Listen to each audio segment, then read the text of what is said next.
Hyperloop, जो कि एक पूरी तरह से new and advance transportation system और टेक्नोलॉजी है और इसकी कैपेबिलिटी ये है कि ये एयरप्लेन से भी 2 गुना ज़्यादा रफ्तार से दौड़ सकती है। और एज ऑफ नाउ इसके भारत में लॉन्च को लेकर कई सारी डिस्कशन चल रही है और आज इस वीडियो में हम इसी बात पर चर्चा करेंगे कि क्या इंडिया में हाइपरलूप आएगी और अगर आएगी तो कब आएगी और उसके कितने % चांसेस है कि ये इंडिया में हमें जल्दी ही देखने को मिलेगी। तो चलिए शुरू करते हैं। तो दोस्तों, जो हाइपरलूप है वो एक super high speed transportation system है जो कि एक पूरी तरह से न्यू टेक्नोलॉजी है एंड इसको आने वाले समय में बहुत पैसेंजर एंड फ्रेट ट्रांसपोर्टेशन के लिए यूज़ किए जाने वाला है। और अगर इसको मैं थोड़ा सा आपको कॉन्सेप्ट क्लियर करूं तो जो हाइपरलूप है इसमें मेनली 3 कंपोनेंट्स होते हैं या फिर कहें कि 3 पार्ट्स होते हैं, जिसमें एक पोर्ट, दूसरा सील्ड वैक्यूम ट्यूब और तीसरा टर्मिनल्स। और इस कंसेप्ट के अकॉर्डिंग सबसे पहले जो सील्ड वैक्यूम ट्यूब होती है उसकी एक सीरीज बनाई जाती है, जिसमें जो वैक्यूम ट्यूब्स होती हैं उसको जोड़कर एक काफ़ी लंबा रूट बनाया जाता है एंड इसमें जो एयर प्रेशर होता है वो काफ़ी कम होता है, जिसके चलते जो पोर्ट होती है वो इसमें मैग्नेटिक प्रोपल्शन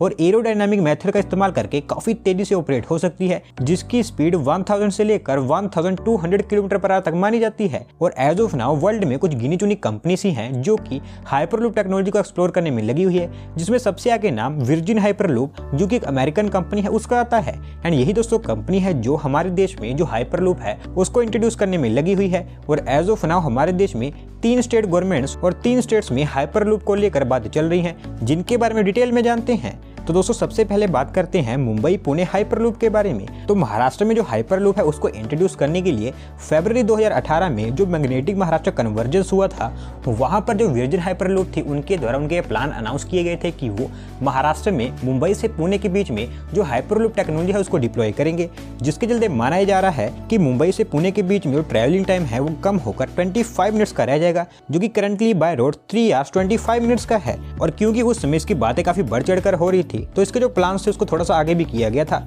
जहां पर इसके डेवलपमेंट का जो रोल था वो पुणे मेट्रोपॉलिटन डेवलपमेंट अथॉरिटी को सौंपा गया था। और प्लान्स के अकॉर्डिंग इसका जो फर्स्ट फेज होने वाला था उसमें सबसे पहले इसके लिए एक टेस्ट ट्रैक बनाया जाने वाला था, जो कि अराउंड 11.4 किलोमीटर का होगा एंड इसको सबसे पहले पुणे के गहुंजे विलेज से पुणे के ओजाडी विलेज के बीच में बनाकर कंप्लीट किया जाएगा। और अगर ये सक्सेसफुल रहेगा तो इसका जो सेकंड फेज होगा उसमें हाइपरलूप का 117.5 किलोमीटर का और भी ट्रैक बनाया जाएगा, जिससे डायरेक्टली मुंबई एंड पुणे काफी हाई स्पीड रेल से डायरेक्टली कनेक्ट हो जाएंगे। एंड एक बार जब ये बनकर तैयार हो जाएगा तो ऐसी उम्मीद की जा रही है कि एनुअली 15 करोड़ पैसेंजर्स इसका इस्तेमाल करेंगे। पर लेकिन दोस्तों, जब 2019 में महाराष्ट्र स्टेट में जो गवर्नमेंट चेंज हो गई थी तो उसके बाद में आप कह सकते हैं कि जो प्लान था ये ठंडे पत्ते में पड़ गया था, क्योंकि करंटली जो महाराष्ट्र स्टेट की करंट गवर्नमेंट है उनके द्वारा ये तो कहा गया है कि वो इस पर काम करेंगे, लेकिन उनके द्वारा सिर्फ इस पर बातें ही की जा रही हैं। क्योंकि जैसा कि आप जानती हैं कि Mumbai Ahmedabad high speed rail corridor project जो कि हमारे देश का one of the most ambitious project है, महाराष्ट्र स्टेट में वो भी फंसा हुआ है, तो कैसे हम हाइपरलूप की उम्मीद कर सकते हैं।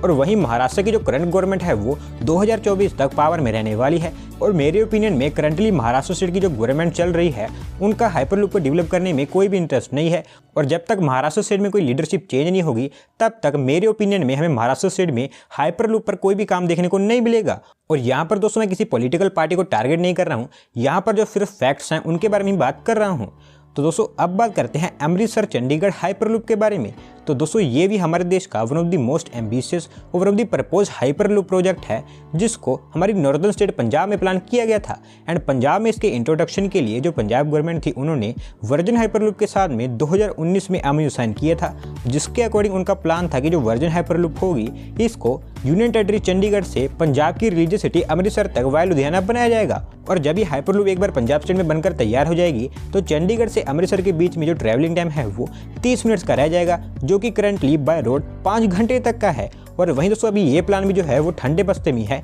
क्योंकि 2019 में जो एमओयू साइन किया गया था तो उस समय कहा गया था कि अगले 6 महीने के अंदर अंदर इसकी जो प्री फिजिबिलिटी रिपोर्ट है उसको बना लिया जाएगा। और अभी जो एमओयू है उसको साइन हुए 2 से 3 साल हो गए हैं और अभी तक इसकी जो प्री फिजिबिलिटी रिपोर्ट है वो बनकर तैयार नहीं हुई है। और पिछले कुछ समय में ये भी देखा गया है कि पंजाब स्टेट में काफ़ी जो पॉलिटिकल एंड लीडरशिप चेंजेस आए हैं, जिसके चलते जो पूरा का पूरा प्लान है आप कह सकते हैं पूरा ठंडे पत्ते में पड़ गया है। और यहाँ पर भी मेरे ओपिनियन में पंजाब स्टेट में आपको अगले 8 से 10 सालों तक कोई भी हाइपरलूप पर काम नहीं देखने को मिलेगा।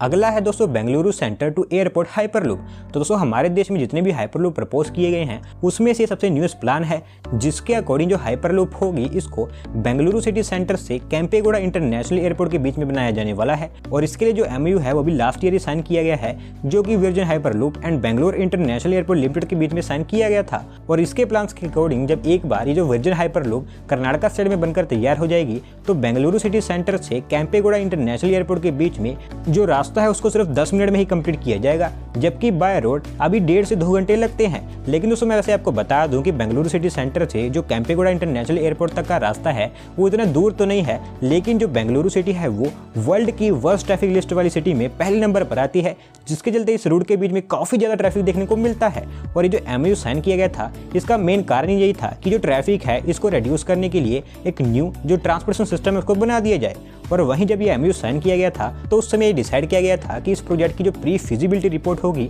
उसको 6 महीने के 2 फेज में बनाकर कंप्लीट किया जाएगा। और एज ऑफ नाउ इसकी जो फिजिबिलिटी रिपोर्ट है उसको प्रिपेयर किया जा रहा है और हो सकता है कि ये हमारे देश की फर्स्ट हाइपरलूप हो, क्योंकि दोस्तों अभी तक इस हाइपरलूप प्रोजेक्ट को लेकर कोई भी जो कॉम्प्लिकेटेड थिंग्स है वो सामने निकल कर नहीं आई हैं। और अगर ये प्लान सक्सेसफुल रहता है तो हो सकता है कि हमें ये हाइपरलूप जल्दी हमारे देश में देखने को मिले। लेकिन मैं आपको बता दूं कि 2025 से पहले ये हाइपरलूप भी हमें हमारे देश में देखने को नहीं मिलेगी, क्योंकि बेंगलुरु इंटरनेशनल एयरपोर्ट लिमिटेड जब उन्होंने ये MOU साइन किया था वर्जिन हाइपरलूप के साथ में तो उनके द्वारा कहा गया था कि 2024-25 तक जो बेंगलुरु इंटरनेशनल एयरपोर्ट या फिर जो केम्पेगौड़ा इंटरनेशनल एयरपोर्ट होगा वो सबर्बन रेल से कनेक्ट हो जाएगा, जबकि हाइपरलूप को लेकर वहां पर कोई बात नहीं की गई थी एंड साथ साथ में इसकी कोई डेडलाइन भी नहीं बताई गई थी। और अभी इस स्टेट में पॉलिटिक्स को लेकर कोई ज़्यादा पंगा नहीं पड़ा है। जब यहाँ पर भी पॉलिटिक्स को लेकर कोई पंगा पड़ेगा तो ये भी जो प्लान है वो भी हमें ठंडे पस्ते में ही देखने को मिलेगा। इसके अलावा दोस्तों आंध्र प्रदेश स्टेट में भी जो अमरावती कैपिटल सिटी होने वाली थी वहां पर भी एक हाइपरलूप को प्लान किया गया था, लेकिन वहां पर भी जब पॉलिटिकल लीडरशिप चेंज हुई तो अमरावती जो कि कैपिटल सिटी होने वाली थी उसको ही कैंसिल कर दिया गया। तो ऑटोमेटिकली जो वर्जिन हाइपरलूप प्रोजेक्ट था जो कि अमरावती के लिए प्लान किया गया था वो भी कैंसिल ही हो गया। और जितनी भी मैंने आपको यहाँ पर स्टोरीज बताई हैं तो यहाँ से आप एस्टिमेट कर सकते हैं कि कैसे पॉलिटिक्स के चलते जो सभी के सभी प्रोजेक्ट हैं जो कि आज के समय में one of the most advance transportation system माने जाते हैं वो कैसे खतरे में पड़ गए हैं, क्योंकि महाराष्ट्र, पंजाब, आंध्र प्रदेश इन तीनों स्टेट्स में पॉलिटिक्स के चलते जो हाइपरलूप है उसका काम स्टार्ट नहीं हो पाया है। और वहीं बात करें कर्नाटका की तो वहाँ पर कोई पॉलिटिकल उथल पुथल देखने को अभी नहीं मिला है। अगर वहाँ पर भी ऐसा कुछ होता है तो वहाँ पर मैं आपको बता सकता हूँ कि जो हाइपरलूप होगी इस पर कोई काम नहीं देखने को मिलेगा। और वैसे भी अगर हमारे देश में हाइपरलूप आ भी जाएगी तो 2025 से पहले मेरे ओपिनियन में हमें हमारे देश में हाइपरलूप देखने को नहीं मिलेगी, क्योंकि आज के समय में जो हाइपरलूप है वो बहुत ही प्रीलिमिनरी स्टेजेस में है और अभी एज ऑफ नाउ इसको किसी भी देश में डिप्लॉय नहीं किया गया है। और भारत एक ऐसी कंट्री है जहां पर कोई भी टेक्नोलॉजी सबसे पहले नहीं आती है। जब तक किसी दूसरे देश में कोई टेक्नोलॉजी डिप्लॉय नहीं हो जाती है तब तक हमें भारत में कोई टेक्नोलॉजी देखने को नहीं मिलती है। ऐसा हमारा रिकॉर्ड ही रहा है। हाँ, ये जरूर हो सकता है कि 2025 से पहले हमारे देश में जो हाइपरलूप टेक्नोलॉजी है उसकी टेस्टिंग या फिर पायलट बेसिस पर उस पर काम स्टार्ट हो जाए, लेकिन लार्ज स्केल लेवल पर 2025 से पहले मेरे ओपिनियन में हमें हमारे देश में हाइपरलूप देखने को नहीं मिलेगी। तो दोस्तों ये रही आज की वीडियो, और अगर वीडियो पसंद आई हो तो वीडियो को लाइक करें, चैनल को सब्सक्राइब करें। धन्यवाद आपका वीडियो को देखने के लिए।